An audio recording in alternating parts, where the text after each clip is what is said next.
Hello students, कैसे हैं? बढ़िया। यस सर, आज हम लोग अपने पेनाल्टी सेक्शन में सेक्शन 9 है और सेक्शन 9 को हम दो पार्ट में देखेंगे। First section will be covered under this session and that is your section 271B, and in the very next session we will cover section 271BA।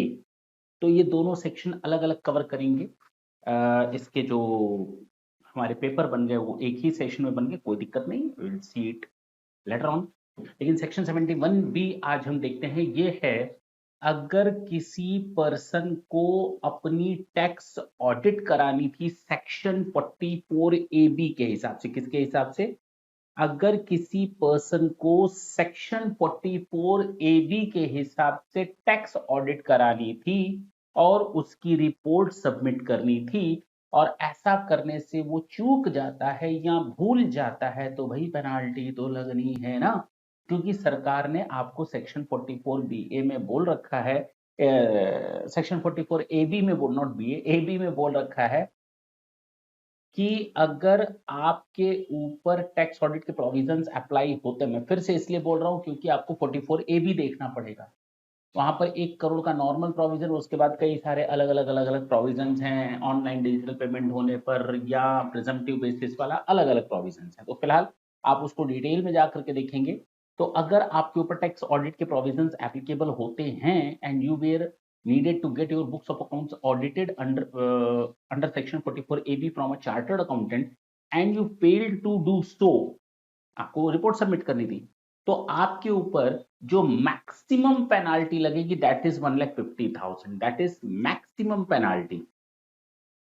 हाँ, मिनिमम कितनी लगेगी? 0.5%। 0.5% ऑफ द टोटल सेल और turnover और gross receipt. 0.5%, यानी कि अगर किसी person का टर्नओवर 5 करोड़ है तो बट ऑब्वियस है उसको टैक्स ऑडिट करवानी है, और 5 करोड़ के टर्नओवर पर उसने टैक्स ऑडिट नहीं करवाई तो 0.5% यानी 0.5% उसके ऊपर पेनाल्टी लग जाएगी 2,50,000।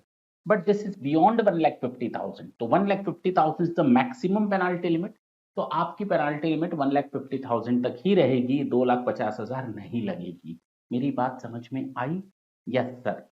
ये एग्जाम्पल दिया हुआ है आपको, और साथ ही साथ एक एक्सेप्शन दिया हुआ है। इस एक्सेप्शन में ये बताया गया है कि अगर ये पर्सन जो एसएससी है वो प्रूफ कर देता है कि जो ऑडिट रिपोर्ट वो सबमिट नहीं कर पाया था उसके पीछे उसके पास रीजनेबल कॉजेज हैं, जैसे कि उसका चार्टर्ड अकाउंटेंट बहुत गंभीर अवस्था में था, यानी सीरियसली बीमार था, सीरियस सिचुएशन में था, जिसके कारण उसने टैक्स ऑडिट कंप्लीट नहीं कर पाता और पाया, और उसका वो प्रूफ दे देता है, तो असेसिंग ऑफिसर उस गलती को माफ कर सकता है बशर्ते एविडेंसेस मिले हो। तो कुछ एक्सेप्शंस हैं, एक्सेप्शनल केसेस हर जगह होते हैं। तो यहाँ पर भी अगर आप टैक्स ऑडिट नहीं करवा पाए, क्यों नहीं करवा पाए? क्योंकि आपकी गलती नहीं है, किसी दूसरे की गलती है, या किसी दूसरे की सिचुएशन के बाहर की कोई सर्कमस्टांसेस थी। तो उस केस में अगर आप प्रॉपर एविडेंसेस देते हैं then you can, then the assessing officer can waive your penalty under section 271B। Clear है? छोटा सा सेक्शन था। नेक्स्ट सेक्शन में जब हम आपके सामने आएंगे ना, फिर से बात करेंगे एक नए सेक्शन की, सेक्शन 271BA। नेक्स्ट सेशन के लिए चाहते हैं। Bye bye, thank you, thanks lot.